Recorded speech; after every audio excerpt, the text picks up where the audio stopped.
যদি বোরকা পরিহিতা কোনো মেয়ে লোক আসে, যদি নেকাব করে আসে, যদি হেজাব পরে আসে, খুলে ফেলবা। বলতে বলতে বলছে পুরা কাপড় খুলে ফেলবা। এরা কি কোনো মায়ের গর্ভ থেকে দুনিয়া আসে নাই?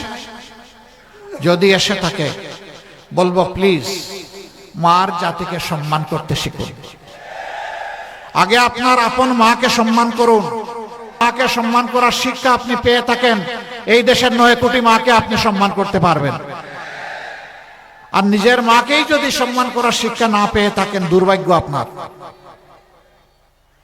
আমরা এই ভাই বন্ধুদেরকে বলবো প্লিজ এই অপকর্ম থেকে বিরত থাকুন।